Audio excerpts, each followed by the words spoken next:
This is Twit. Bandwidth for Know-How is brought to you by CacheFly. This episode of Know-How is brought to you by DigitalOcean. Simple and fast cloud hosting built for developers. Deploy an SSD cloud server in 55 seconds. Try it today for free. Visit DigitalOcean.com, and once you sign up, be sure to enter the promo code KNOWHOW in the billing section to get your $10 credit. And by iFixit. Introducing the all-new ProTech Toolkit to give you the compact and complete toolkit for all things DIY. For $5 off your purchase of $10 or more, go to ifixit.com/twit and enter the code KNOWHOW at checkout. Today on Know-How, you'll know how to go into the light. Switch got caught. I saw a corgi butt in there. 3, 2. Today on Know-How, you'll know how to go into the light.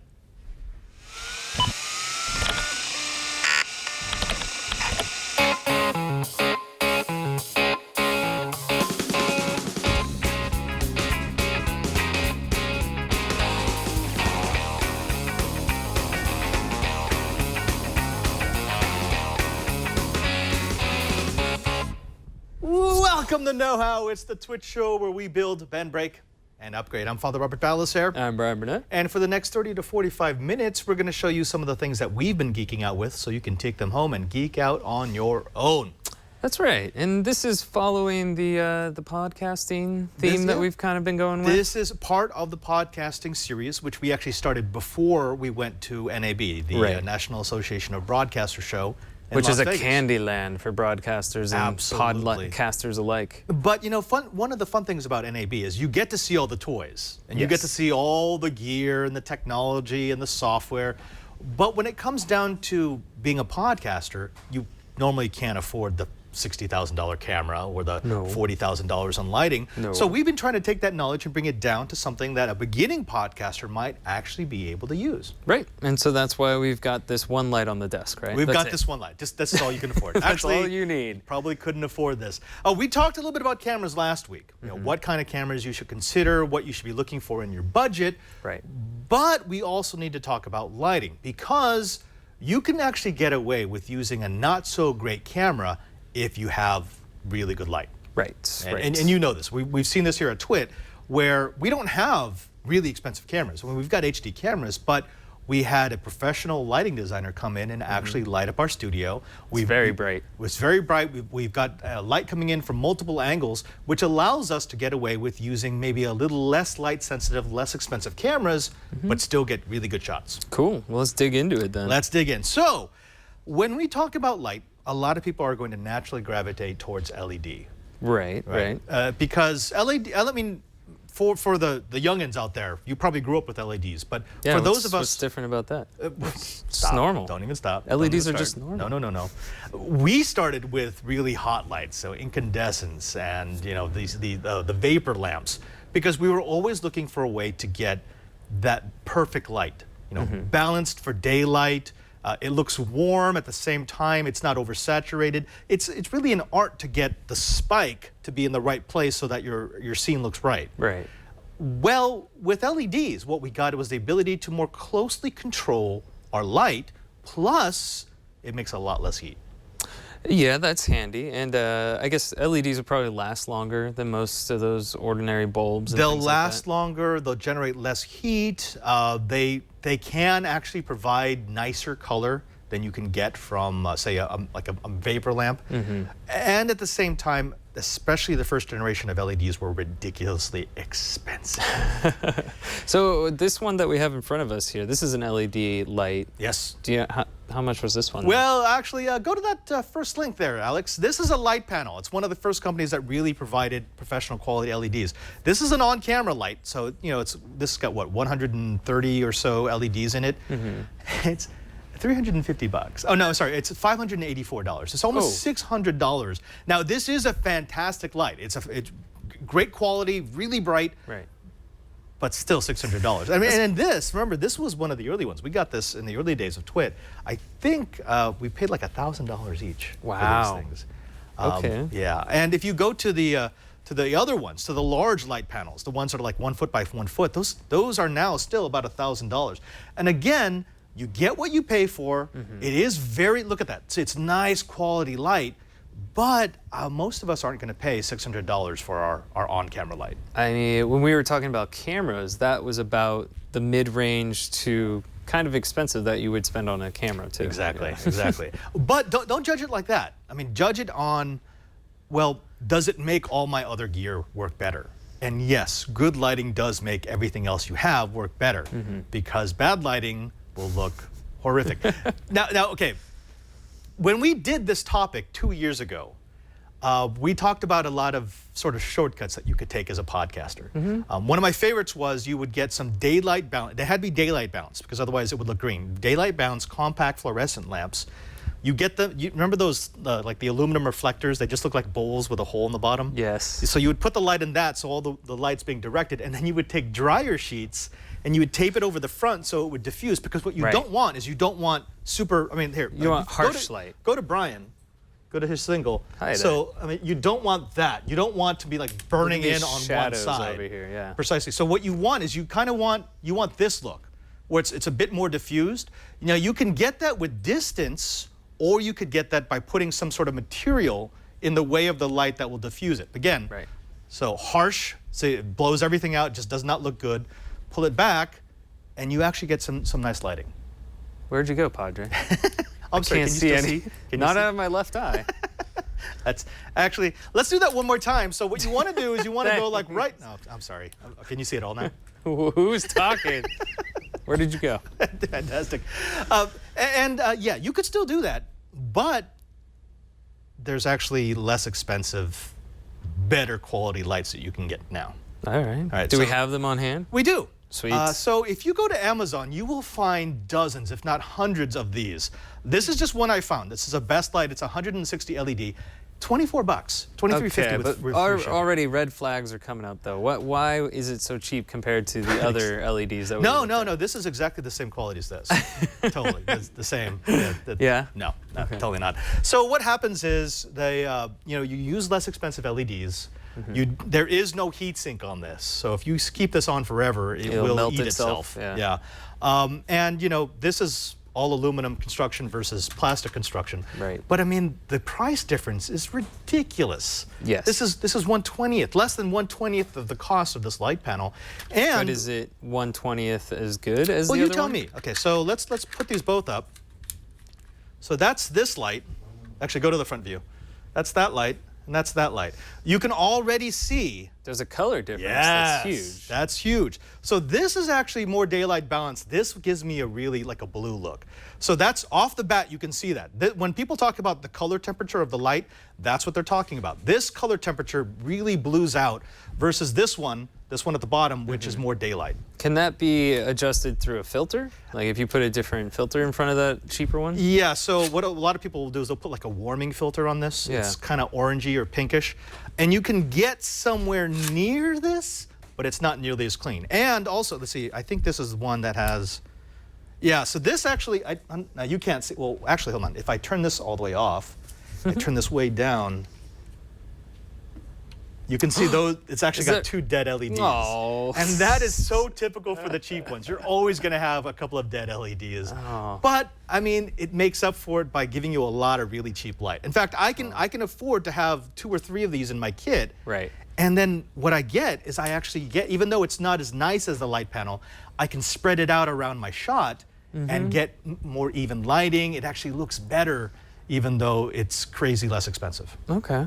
So that seems like a good alternative then. It's a decent alternative, and I like having this on the camera because, well, sometimes you just need to light up. We do a lot of live events together. I was going to say, I'm very familiar with that little light panel from using it at those events. Yeah, and I like it so much because it actually uses the same battery as my camera, and it's got that little adapter. Because it has an in the back. adapter, right? Right. Yeah. Go to the side view. This little thing inside here. This will allow me, and all these cheapies are designed the same way. It has this little tray where I can either stack this thing up with AA batteries, which is great because if I'm running low and I just need to power it, I can go in and buy myself some batteries. But it's also got this tray and this adapter towards the bottom where it will use Canon batteries, Sony batteries, Panasonic batteries. That's pretty cool. Which is nice because it means I only carry one charging system. and the same batteries that charge my camera charge my lights. So this other LED panel that you have, is that for a different application? Because that doesn't have a battery. These light panels actually did have a battery accessory that you could screw onto the back. Okay. Because like this whole thing back here, go to the side view. Yeah, that's all a heat sink. That's because this thing actually does generate quite a bit of heat. And if you don't remove the heat from the LEDs it dramatically shortens their life. Which is why this, with no heat sink, it will die. A couple of them already have. Yeah. But at this price, I can afford to buy a bunch of them. You can buy 6 of those and not even come close to the price of the other one, yeah. Yeah, I really do like the light panel, and I'm happy that I have one at home. Because a friend of mine went out of production and he sold me a bunch of his gear. But I could not, in good conscience, I could not advise a beginning podcaster to go out and buy $3,000 worth of light panels. Right. Get yourself a couple of these and you're good to go. Cool. Now, what we've been talking about has been on-camera lights. And that's important because, even if you're going to be in the studio, at some point, you're going to want to go out into the real world. And when you go out into the real world, you like to have lights that are available to you to use in the field. Especially if you're in a dark hall like we usually do these events and things like that. You can't be 100% sure what the lighting is going to be like. Or even more possible for us. Whenever we go to these convention centers, they're using these mercury vapor lamps that look horrible. It makes everything look orange. It's almost impossible to color balance for them because a lot of them are actually using 2 different types of lights. You have the dim light and then the bright light. And when you turn them both on at the same time, you get 2 different color spikes. So you can only balance for one of them. And that's why we usually just turn up the camera light up as far as we can, because then we only have that light that we have to deal with. Right. Oh, by the way, I got a rush delivery from Burke. Is this the battery This is actually the battery for the light panel. So this would attach to the back here. And then there's a little cable that would connect from the battery into here. Okay. It's a little jank, but it works. It looks very robust. But it definitely, if you're putting this on the end of your camera. It's heavy. Oof. Yeah, this thing weighs probably 4 times as much as this. Yeah. So consider that. If you're holding the camera all day and that thing's on the front of your camera, but okay, so what we can do with this, and the reason why we want to be able to carry this on the camera, is when we go into those environments where we're getting a lot of really ugly light spikes, we can actually overpower the light. And then we have one color that we have to balance against. Exactly, yeah. All right. But let's go ahead and talk about what you want in the studio. Because if you're not intending to move it, you can actually get a whole lot more bang for your buck. All of these systems have shortcomings because they have to be portable. We have to put it into a small enclosure. We have to make it battery powered. We have to make sure that I can put it on top of a camera. But if you don't need to do that, if you just need really good quality light for your studio and you know you're going to be shooting mostly in your studio, you can actually get an incredibly wonderful system for not more than a home bodged set. Sweet. Yeah. So what I want to do is, Alex, go ahead and bring up that link for the studio lighting kit. Ooh. This again, there's so many of these on Amazon. This is just one that I pulled up. It's the Limo Studio. This is a 2,400 watt soft box kit, which includes 3 lights. And the reason why we want 3 lights is because we want the ability to have multiple light sources. Like we explained it with the smaller ones. So like front and sides? Front, well, maybe like the sides and then the hair light, a key light, right? So inside one of these kits, this is actually that kit that we showed off, the Limo Studio. This is one that I bought for the show that I did in Orlando. And typically what I'll do when I do those shows is I'll buy the kit and then we abandon it. Just leave it there? Yeah, because it's $124, $125. If we rented a kit from a convention center, they charge like $300, $400 a day. Oh, geez. And it's normally like 2 really bad lights. This gave us 3 full lights. So what we're going to do is we're going to show you how one of these kits get assembled. And then you can decide for yourself if maybe this is something that you're going to want inside your home studio. So I'm going to pull out the parts needed for just one of the light assemblies. If you could go and hold on to that for a second. Sure. I'll take this, and let me get everything else off the table so we have room to work. Yeah, there's a lot of stuff in this kit. There is a lot of stuff. These are using daylight balanced CFL. So fluorescent lights. And again, the reason why we like using those versus, say, the vapor lamps is because they are much lower temperature. Not as low temperature as LED. These still will create heat, But we're going to be putting them inside enclosed soft boxes, and we don't want a huge heat development. Otherwise, we will blow it up. Actually, Yeah, I or have start blown a them up. fire or something like that. So these are what the CFL looks like. They look just like the CFLs you would buy Yeah. for your home. But the difference is, and you can see on them, is that they've been balanced for daylight. So these are going to be running 5,400 degrees. Okay. I think inside here, the studio, we're running 65. Alex, are we 60? 48. We're 4,800. Okay, so these are closer to what daylight would actually be. Okay. And each of these is what, 45 watts, which would be the equivalent of 150 watts of what's like an incandescent. Right? And do these these must last longer than a regular incandescent bulb, right? Or maybe not? Yes and no. Yes, in that, yes, absolutely they will. The technology does. No, in the sense that I brought this back from Orlando. CFLs do not travel well. These are studio lights. Do not think that you're going to be bringing them from location to location because they break really easily with vibration. And how much are each of these? I don't know. I just buy a brand new kit. Did you just get a new kit? Just get a new kit. They're so cheap. All right, so the components are pretty simple. You've got the lights, and you've got this. Now, again, these are super generic. You're going to find them everywhere. But what you want is you want a kit that has multiple switches. In fact, the ones that I use in my studio, it's a little bit more expensive, and it has 4. And the reason why you want that is you want the ability to turn on and off individual lights inside the box so that it's not just full on or full off. Right. So what this lets me do is, because there's 2 switches, I can turn on these two, off, on, whatever I want. So you can increment the brightness, yeah. Right, right. And again, the more control you have, the more switches, the better it means you can control your light. Right. So this gives me basically 3 steps. There's off, half on, full on. If I do 4 switches, it gives me 5 steps, Right. which I like. All right. So there's the lights, there's the thing that the lights go into, the fixture, and then there's this. This is actually super important. This is the part that we used to botch together with dryer sheets. So the light box part? The light. Yeah. This is the actual light box.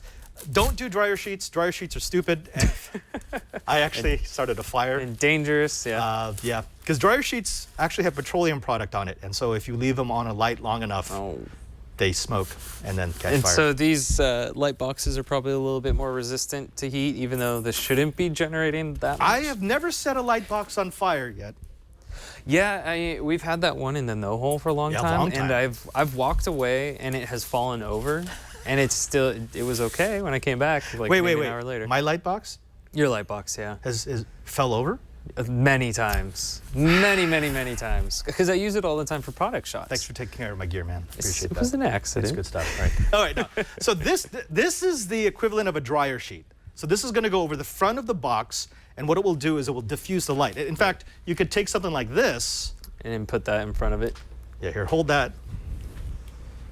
And that's giving me a super direct light, but if I do that to it, see, it spreads it out, which is what you want. You want to be able to not have people tell exactly what the source of the light is. Right. Right. So that's what this is going to do for our light box. The rest of the light box is going to direct our light, because what's going to happen is we do not want light going back. We want it going forward. Right. Any light that's going back is wasted. It's just lighting up something that's not going to be on camera. So this, if you take that side.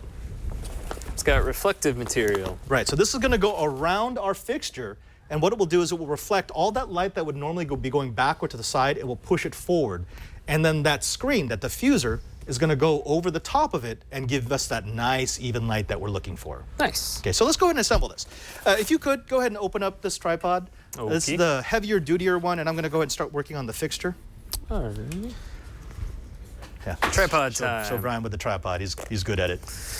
Yeah, I've had my fair share of tripod assembling. Now, when you're assembling these, actually go to the side view here. When you're assembling these, you're going to notice that there are holes, mounting holes in the side here.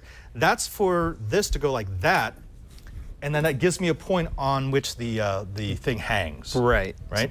Okay, so I'm going to need your help here, because normally I would have this on top of a pole, but I don't have it right now. So. Okay. So just thread it through. Right. Well, see, it's going to look like this. In the corners of this, there's a little pocket. Little sleeves, and what you do is you put this inside the pocket. There you go. And then the other side will go into the fixture, and when you get 4 of them, it actually holds it nice and tight. Right. Okay, so here, you hold that. Okay. So we can do this. We can do this, Brian. We've dealt with runaway electronics before. There's a. So you what? You go ahead and put that side in the pocket. Okay. This is normally a one-person job, but you know, here on Know How, we're all about teamwork. Yeah, that's right. We got to make it look harder than it actually is. We don't have to try to make it look harder. Yeah, it's That's not that kind of much. what we do. If we do it, it's going to be harder than it should be. Yeah. All right, and there's that one. Well, you know, live demos, Padre. Anything could happen. It gets more difficult as we get closer to the last difficult? one. And then last one. Take it. Ah, my eye! You didn't need that eye. Yeah, you already blinded me in the other one already. There we go. Okay. Got it? Yeah. Okay, see, and actually, once you get all 4 of them in, it's a sturdy structure. It's like a little tent. Yeah, it will support itself. And then you just Velcro these shut because, again, we don't want the light leaking out of the back. We want to direct all the light where it's being used, and that is where the camera is. Perfect. Okay. So now we've got our structure like that. We got to plug in some lights. Let's put some lights in here. And some of these are probably broken because I checked this in as luggage on the way back from Orlando. Yeah. I was just going to abandon it, but I'm like, hey, you know what? I bet we could use this on Know How. So a tip for anyone who wants to pick up one of these kits on the cheap is to figure out where your local convention is and then see if anyone wants to get rid of them. Exactly. Seriously, but I mean, at $125, it is worth it just to, like, I send it to the event. I don't have to carry anything with me. You buy it on Amazon, you send it, you change the address to the place that you're going, yeah. And you know, sometimes I've actually given them to fans who showed up in Interop. I'm like, hey, you want a lighting kit? Yeah. You get a lighting kit, and you get everybody gets a lighting kit. Guess what we have to give away today? It's a lighting kit. What other show gives you their set? All right, so what I can do now, so here's half. So that light's half. That's the other half. And then half and boom, full. Right. And then what we do is we go ahead and if you hold this like this, this is our dryer sheet. This is our dryer sheet. And there's little Velcro pieces on the corners of the box. Boom. Yeah, there's some up here. And now, when we turn this on, it's all diffused. How about that? Super even lighting. That's exactly what we're looking for. And it's not going to break the bank. I mean, for the cost of a light panel, that little teeny tiny light panel we saw from B&H, I could buy myself 5 of these things. Right. The only downside is it's not very portable. Not portable at all. You got a studio setup. But in a studio, these are fantastic. I have been using the same setup in a studio, not moving it, for 3 years now, and there's not a single problem with them. Did you want to use a tripod? Yes, we're going to use a tripod because we've actually already set up 2 lights, but we need the 3rd light. So we've got that one there and that one there. And we've got a Burke eating chili over there. Burke eating chili. But we've got 3 lights in this kit, and the reason why we have 3 lights is because this is the basic setup, a 3-light setup. You've got 1 light here, 1 light here, and then you've got the key light / hair light. Back, yeah. Right, because what that will do is it will give you definition. If you just light from the front, it kind of makes everything look mushy. Right, you start to blend in with the background. Precisely. But if you have a hair light, something that will put light on your shoulders and maybe a little bit on the background, it breaks you away from the background and you become an individual object rather than just part of the background. Excuse me, Brian, I'm going to turn your hair light off. Oops, wait. Yeah. That's not the one. That's the one. Exactly. See, so that's what we're looking for. Adding the hair light, it looks really minor, but it's actually a big thing. It makes things look so much better when you can define them. Whoop. That is, yeah, I start to blend in with the Collins. Kind of a chameleon. How about that? And to make this happen, we actually have a couple of special pieces here because in the kit, and this is what I love about it, it's so inexpensive, they've included a boom. You mean that's not to hit people with? Well, that too. It's a multi-use tool. It's a multi-use tool, really. What this will allow me to do is it will allow me to extend that tripod and then hang the light over the top of me. Oh. Because I want it pointed down, right? Okay, yeah, exactly. So what I'm going to do is it comes with this attachment. And this attachment will allow it to fasten to that and then allow that to fasten to this, and I can put it at the angle that I want. Nice. So can you help me with this? I will. I'm just extending the base of the tripod. Make Lock sure we that have... down, and I will put this in like so. Wait, what am I doing? See, that tightens it. Yeah. Oh, you want... Like this. See, that tightens it. What are the little And then end lock it caps over the top of that shaft. So extend the top shaft. Stop. Go ahead. Okay, and one of these is going to be the right size. So find the right size. It's like a little bit of Jenga for you, Brian. One of these is the right size. Okay. Focus on Brian. Don't focus on everything. Brian. Brian's figuring Brian. this out. Come on, Brian. I think I got it. The audience has it already. As seen on TV. And while you're doing that, I'm going to go ahead and put this into this fixture. I think I got it. There you go. Okay, don't tighten it too much because now what we need to do is we need to get this through On this one. on that one. That makes sense. Okay. Okay, now go ahead and angle it a little bit. There you go. Now tighten it down. I think I have the wrong hole. Hold on, let me try the other hole. I'm not saying anything. Maybe I need to There you boost. go. Yeah, open it up a little bit. Too tight. Get in there. All right, there we go. A bit more, a bit more. You want it Further there down? you go. Yeah, like Oh, okay. And then angle it. that. Angle. There we go. See, teamwork. There you go. Okay, so is that tight? It's pretty tight. Okay, see now we're gonna have an issue. If you go to the super wide view. Tip there we go. over. Yeah, the problem is there's too much weight on this side, Right. which is why they included this. That's not enough weight to counterbalance Well, it. no, but it has a hook so I can hang stuff. Ah, So like go a ahead little and install sandbag or this on the something? back, and then I'm going to use something for counter. I'm going to use this for counterweight. Can we just use Alex? So I got a camera bag, and just go ahead and hang this off that hook. Okay. It's probably way too heavy. Actually. There we go. Not too bad. Okay. So now we can extend this after we lock this down so this doesn't move anymore. Right. We can extend this. I could probably raise it on the tripod too. That's physics, folks. And you can raise that on the tripod, on the lower part. All right. Okay, and lock it down. Locking it down. I think I can even make it higher. And there we go. And just remember, the further out you make this light go, the more you need to add for counterbalance. So right now we're actually at the limit. This is just about to fall over. Yeah, it's pretty close. I could probably, pull this out a little bit further and it would be good. Hold on. Tilt it towards me. Hold it. Don't let it fall over. I got to turn this on. Okay. Okay. So that's what my hair light. Actually, that looks kind of good. Can we do this? It looks like it looks like you're being abducted by aliens. What's wrong with that? No. Okay. Nothing. But There we go. So go ahead and let's get those front two lights. You grab afraid that to one, and I'm step going to away. grab this one. Okay. What are we gonna do with these ones? We're just going to position on either side, so we can show people what the complete effect looks like.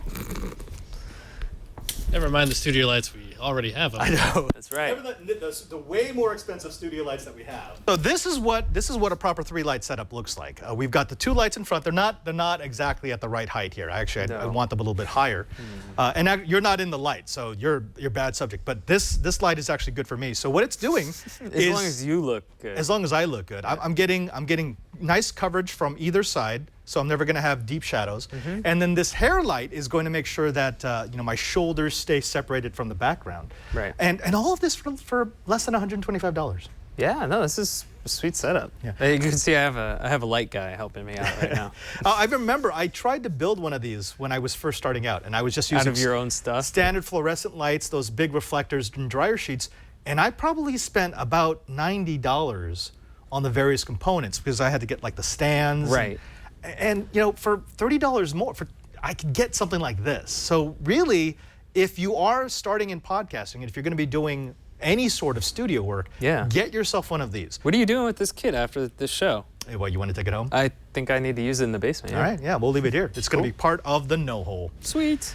Folks, this is just the start of this latest Podcasting 101 series.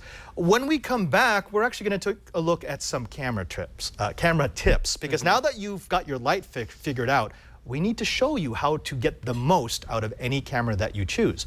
But before we do that, you know what I want to do? Thank a sponsor. I want to thank a sponsor, because sponsors are the ones who let us do know how. They're That's the ones, how we keep the lights on. literally, it's how we keep the lights on. Without them, I would be in darkness right now, and you know what? that would probably be better for me. I probably should start disassembling this too. Yeah, at some point. No, but let's take some time to thank DigitalOcean. Now, DigitalOcean is the new way to deploy your latest project, your server, your app, your website, your portfolio.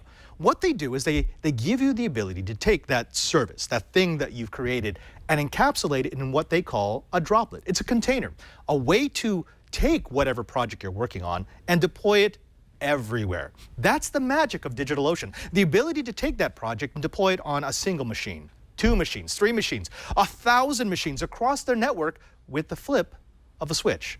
Now, DigitalOcean is used by over 600,000 developers, including Twit's Randall Schwartz, Aaron Newcomb, and myself.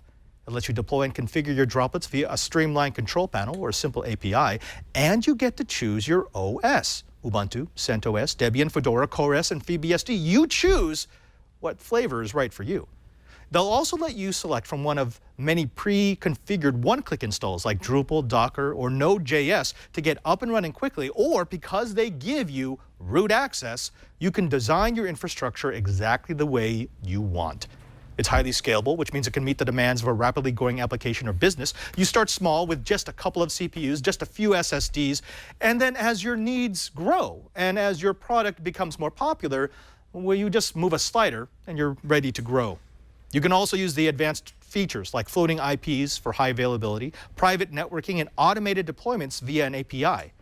DigitalOcean has an extremely active community, which is one of the things that I really, really like, because an active community means a company will be around. It means a company deals with the needs of its customers, and that the customers love the service so much that they're willing to help all the newbies, all the people who are just getting started with DigitalOcean.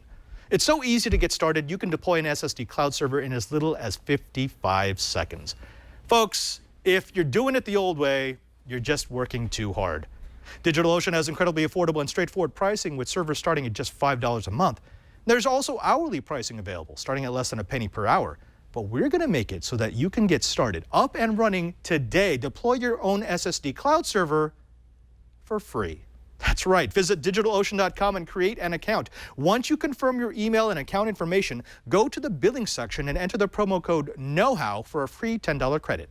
That's plenty to get started and explore what DigitalOcean can do for you. Again, that's DigitalOcean.com. DigitalOcean.com, and once you sign up, enter the code KNOWHOW in the billing section to get your $10 credit for free. The future's knocking, and it's DigitalOcean at the door. And we thank DigitalOcean for their support of Know-How. All right, when we come back, we're going to be showing you our camera tricks. But before we do that, Bryan. Yes? We travel. We do. We move a lot of our gear. Yes. A lot of it's very expensive. Right, and it doesn't tend to do well if it gets jostled around a lot. No, not at all, not at all. And you know, it's kind of strange that people will take a $10,000 camera and then they'll put it in a $40 bag. And it's just their backpack or something like that. Not so much. What we demand, what we look for our camera gear, for our lighting gear, for our audio gear is a certain measure of protection. And in this industry, if you are a podcaster, there's really only one company you should think of, and that company is Pelican.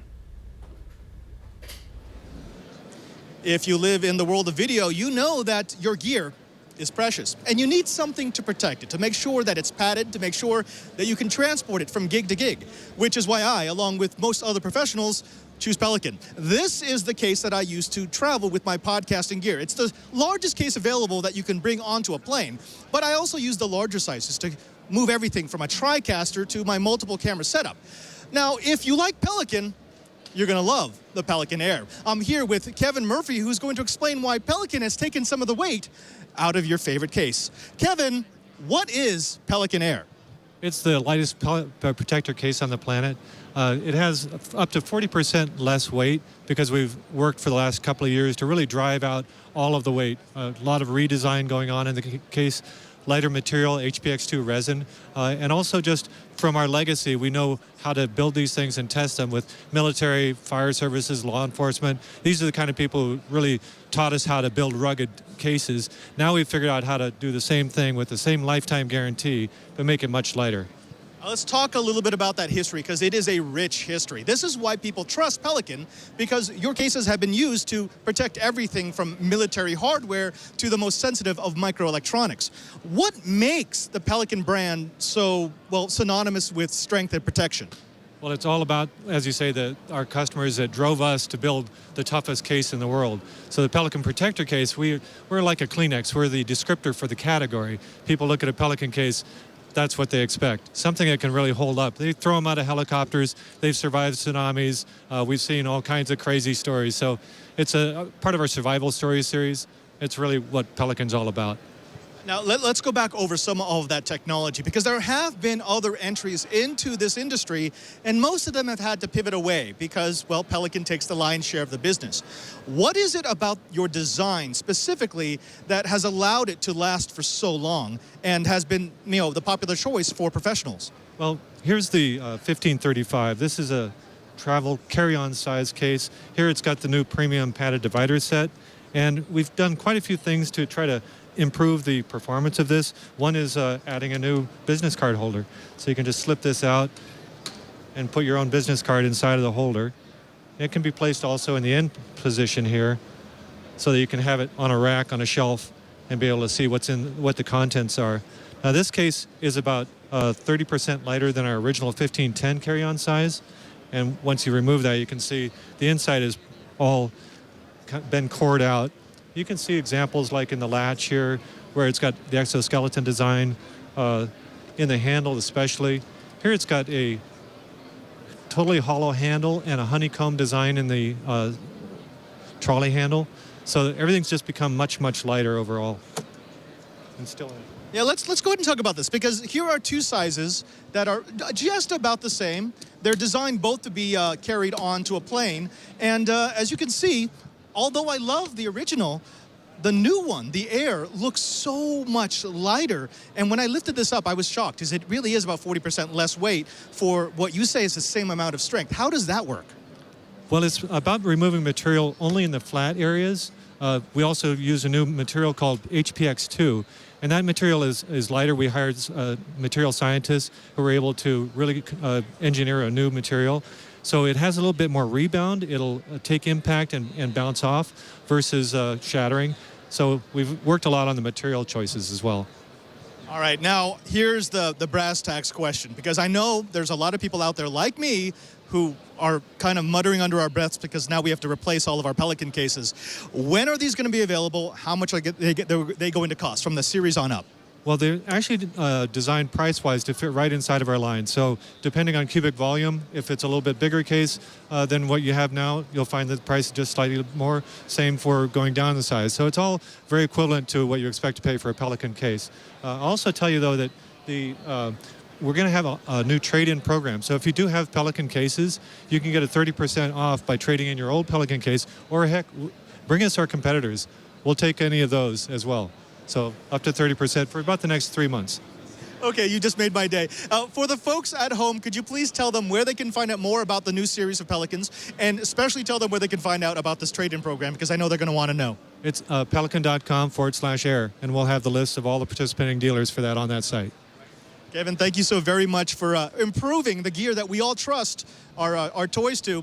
Folks, if you need to fly, you got to try a Pelican. I am so excited because I love my Pelican cases. I've got probably about 20 of them in my studio, from super small to super big, because that's the only name I trust my gear to. Brian, you used the... Wait. Huh? Sorry, I needed to reflect a little bit more light. Actually, that works pretty good. Actually, that does work really, really well. Capturing the light. Okay, Brian, so your job will be to do every know-how like that from now on. I'm getting satellite signals with this. Okay, take that off. Anyway, yeah, no, the nice thing about Pelican cases, too, is that if you buy one, you're going to have it forever, basically. I have not yet broken a Pelican case, and I have put Pelican cases through bad things. Maybe we should do a little a torture test, yeah. Actually, Pelican will be sending us a couple of their cases. They're brand new, so they're very much in demand, and they do have that trade-in program. So if you've got an older Pelican case, imagine having just the same amount of strength, but at close to half the weight. And that's always been kind of the thing for me is Pixel Core.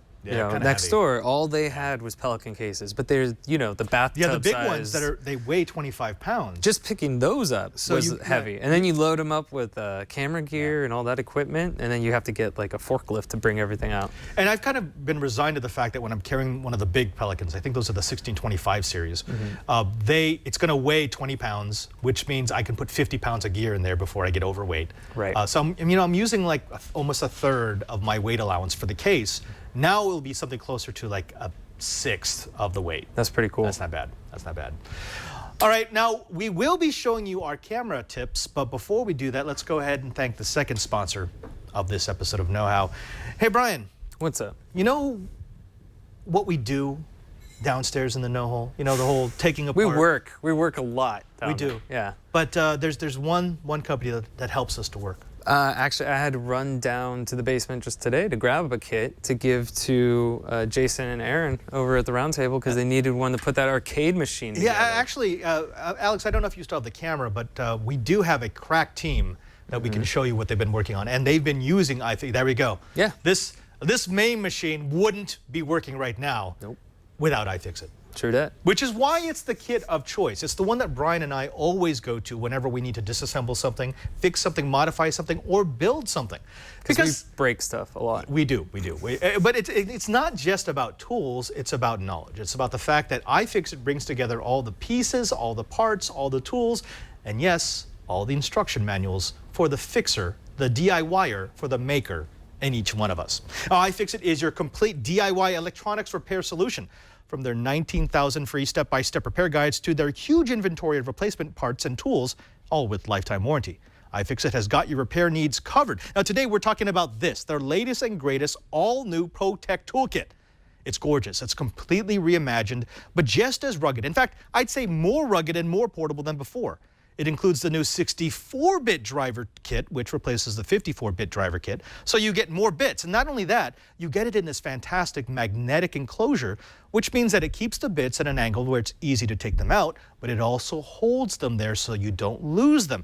There are a few things in the Know Hole that are sadder than finding an iFixit kit with 1, 2, or 10 bits missing, knowing that those bits are forever gone into the ether of DIY-dom. But with this kit, that's never going to happen because magnets have got you covered. They also include precision-safe ESD tweezers, a pair of reverse tweezers, because that was actually one of the items that was suggested, suction cups for display assembly removal, a wide variety of plastic opening tools and spudgers and picks, metal spudgers in case you need a bit more force, and iFixit's own rubber-handed Jimmy Pry tool, which I have found to be one of the best tools in my toolkit, if I'm opening up a laptop, a phone, or a tablet. Now, the best part is that all of this is backed by iFixit's lifetime warranty. Folks, you can buy it because it's awesome. You could buy it because it's durable. You could buy it because Brian and I use it. But really, you should buy it because iFixit understands the maker. They understand the DIYer. They understand the person who wants to fix and build, and they want you to have it. Folks, grab yourself an all-new ProTech Toolkit and get going on your next fix, hack, or build. Just head over to ifixit.com/twit. That's ifixit.com/twit and use the code KNOWHOW at checkout to save $5 on your purchase of $10 or more. And we thank iFixit for their support of Know How. All right, Brian, tips. Last week we talked about cameras. This week we talked about lighting. Now we want to talk about some of the little bits and pieces that will help make your podcasting experience better. The finer details. The finer details. Because you can buy all the gear, but ultimately you're going to have to produce things, and you want to make sure it looks right. Yeah, that's true. I will say, there's a lot of people who think they'll just fix it in post. But both of us being editors... It's much easier to do it right than to fix it in post. Yeah. Like color correction, especially if you've got a shifting color spectrum, it's the worst, because you sit there and you go frame by frame. Oh, that's wrong, that's wrong, that's wrong. Drop a filter here. Or you've got a hiss in your audio that you have to then take out later. Yeah. Or my personal favorite, when you're running a multi-camera setup, like sometimes I'll have 5 cameras on set, and now I have to sync them all and apply filters to all of them, and the rendering time is just, it goes from real time to real time times 10 or something. No fun. So get it right the first time. Get it right the first time, and that means following a few simple steps. The first step is know your camera. I don't care how cheap or how expensive your camera is. it's useless if you don't actually know how to work it. Right. This is your camera. It's like many others, but this is yours. No, this is my camera. There are many others, but this one is mine. Yeah, exactly. I am useless without my camera. My camera is useless without me. That is the cameraman mantra. The cameraman mantra. Now, there are a couple of things that you should find on every decent camera. You're always going to have focus. You're always going to have iris. Right. Hopefully your camera has independent controls for focus and iris. So like on this one, this outer ring, actually let's go to the side view here. This outer ring controls my focus. This inner ring controls the zoom. You can actually hear, wait. You can hear the motor. Yeah, you can hear the servos whining. And then I have a knob here that controls the iris. Focus is pretty self-explanatory. If you actually, here, Alex, if you could go ahead and go to input 11.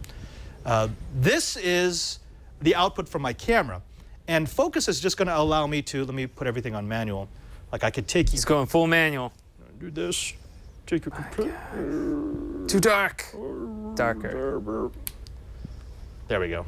So I can take you out of focus and then bring you back in. And the nice thing about having that ring is I can sort of snap focus. So I can go from like you to the wall, you to the wall. This is one of those things that you're going to be able to do smoothly eventually. Right.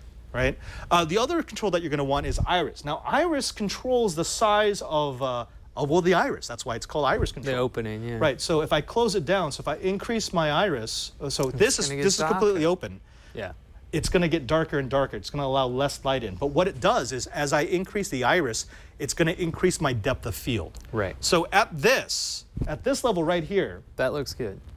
You're in focus, or the wall is in focus, right?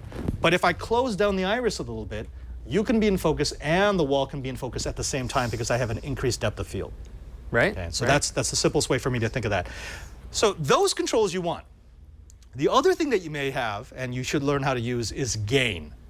Now, gain is a tricky thing because a lot of people will just use gain instead of lighting. Right. That's a bad idea because gain, what it does is it allows your camera to compensate by inflating the amount of light that actually comes in.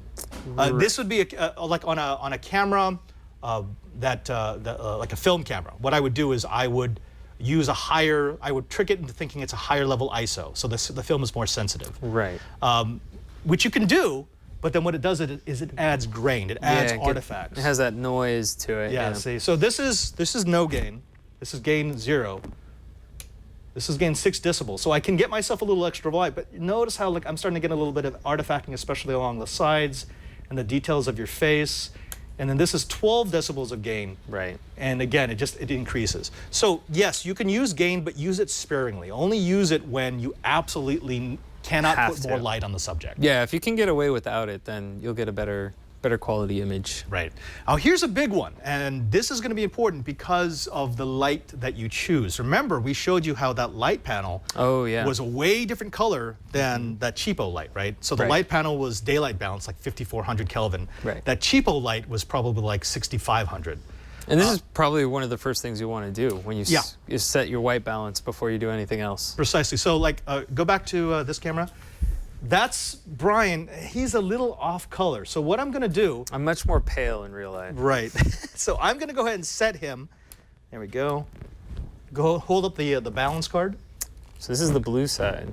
Yeah, so it'll give me a slightly warmer picture. So I'll go in and I'll white balance on it. I'll pull it away. And you actually don't look as orange anymore. No. Yeah. Now what if we do the other side? If you do the other side, what it's going to do is it's going to give me pure white. Oh, hold on. Let me, I'm too bright here. There we go. And this is basically, Okay, this is telling the camera this is white, so adjust everything else to this. See.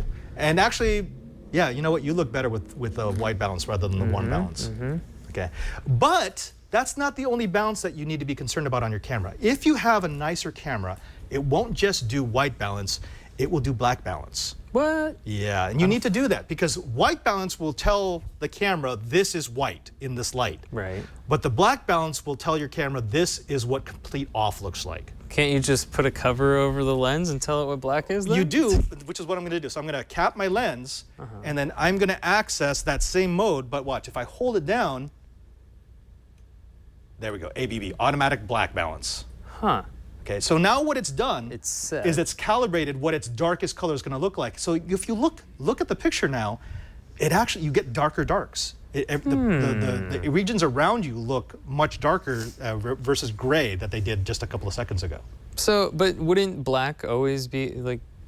Couldn't you just have the program be that, you know, when there's no light, that's the blackness? Like, why do you have an adjustment for it? Well, because the problem is sensors will drift with time and with temperature. Oh. And so what might be perfect black balance on one shot is not necessarily perfect black balance on the next shot. Okay. Yeah, I guess if you were shooting something outside and it's colder or more humid or something, and then you go back to a studio that's hot. Yeah. Okay. Right. So just as important as balancing white for every shot, if your camera supports it, balance black as well. What if we do it when what if we tell it white is black? What will happen? Will it do anything? I think this is smart enough to go. No, it'll be like, this camera is actually smart enough where it won't let you do really stupid things. Let's see. Let's see, auto white balance, okay. And auto black. Yeah, I don't know if it made a difference. What it said was, no, there's light coming in. No, you're being dumb. Don't do that. What do you take me for? You fool? This is a camera not for amateurs. Now here's the fun thing about this. When I first bought this camera, white balance was easy to figure out. I didn't know there was a black balance feature on this for about a month. I was looking through the manual. I'm like, it does automatic black balance? ABB? What is that? Yeah. So look through your manual, especially if it's a nicer camera, because those little bits and pieces are going to help you, again, make the right shot rather than having to fix it inside of post. Nice. Yeah. All right, so let's get away from this. We've been talking a little bit about field cameras. I don't want to talk about field cameras. I want to talk about studio. Now, in studio, we already told people that we would be using like Logitech USB cameras, right? Right. They're less expensive and they're decent quality. That's what we use for a lot of our Skype guests that we have. Yeah. But there is one thing that you'll see on a lot of podcasts that people find annoying, and that is, have you seen podcasts where someone always seems to be like looking down or looking up? They're not looking at the camera because they're looking at their notes. The screen, or their notes, Or for us, they're looking at the Skype preview that they're getting back from us. Right. And so normally that's like right below the camera. So it's almost, it'd be like I'm staring at you, but I'm looking down there. It just looks a little bit off. Yeah. Not the greatest look. Well, if you ever catch us looking down too, it's like, oh, we're looking at the chat room right now. Right, exactly. There is actually a very easy and inexpensive way to fix it. I went onto eBay and I bought myself this for about... I hope it wasn't that expensive. It's already falling apart. I bought this for about $40. So what this is actually a prompter. Oh, okay. And you put the whatever device you have doing the prompting, it reflects up there? Right. So I have a 10-inch USB LCD monitor that sits right in the basin here. It goes into my Windows box, and then I actually wrote a program that inverts the image. There are programs. I just wrote one of my own. Because why not? Because why not? I was bored. And then what happens is I have this little mount here that allows me to put any camera back here. So I can put a USB web camera, I can put a handy cam, I can even mount my big camera. I just move this mount all the way to the back. The cool thing about this is, since I've got the screen right here, and because the camera is shooting through this glass, because remember, the camera is going to be underneath this.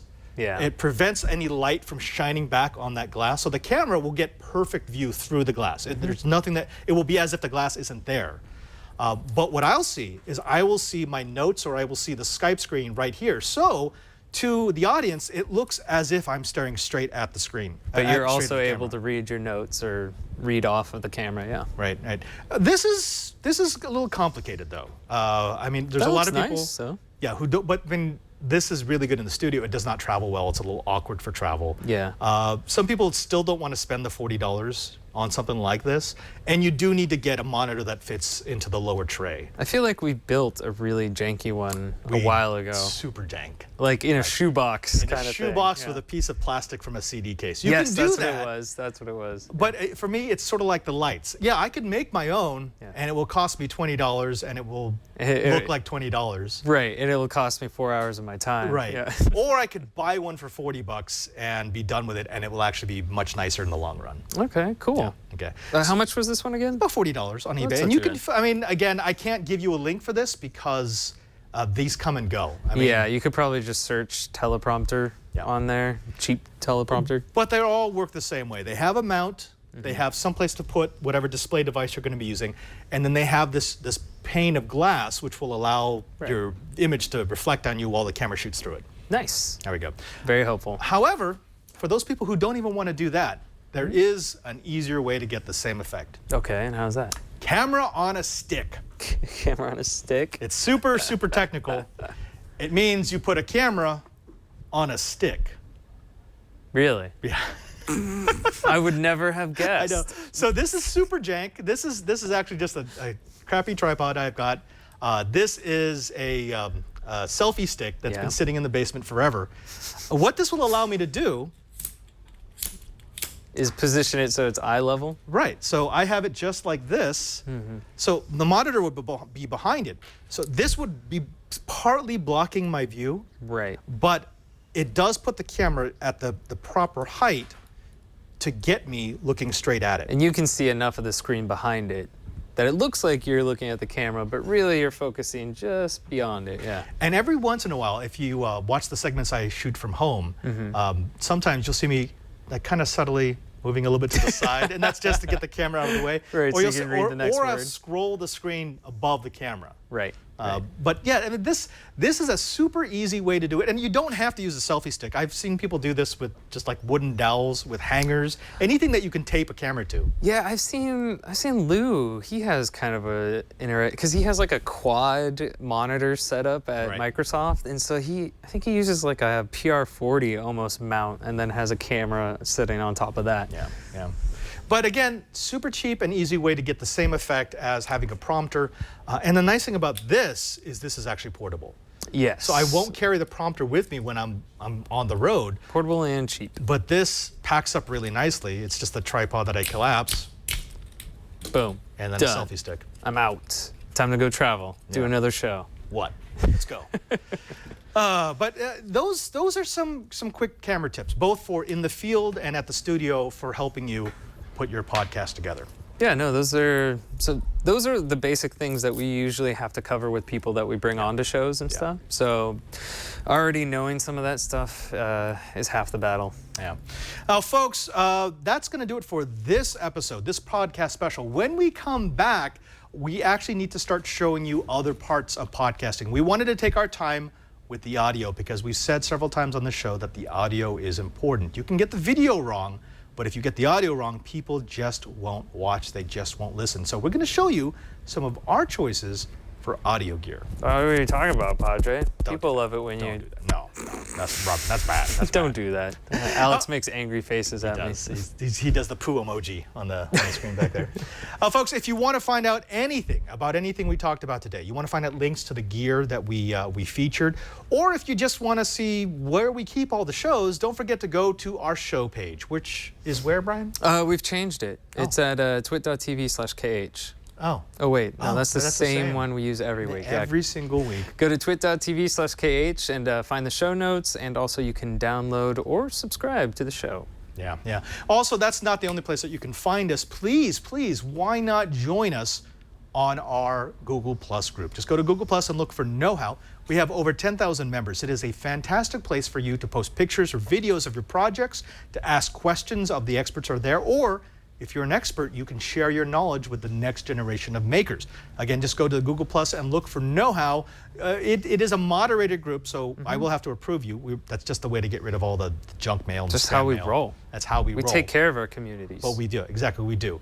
Join up, be part of us, and be a know-it-all. That's right. But say you don't have a project, maybe you just have a question, or you want to know what me and Padre are up to outside of Know How, go to Twitter. I'm at cranky_hippo. And I am at Padre SJ. And we actually have a third member of the team. Isn't he like a director? A dyer. Yeah. He's a dyer, like a dyer wraith. Hal Grumple. He's been with us a long time. I thought it was Hallex. He helped me get a job here, I think. Yeah, yeah. Hallex Grumple? I don't know. I really don't pay attention. Usually he corrects me. But... Excuse me, Brian. It's Alex Gumpel. Ah, right. Director. No. Sorry, not bringing out any Encore. memories. Yeah. Anyways, until next time, I am Father Robert Ballecer. I'm Bryan Burnett. And now that you know how, go light it up.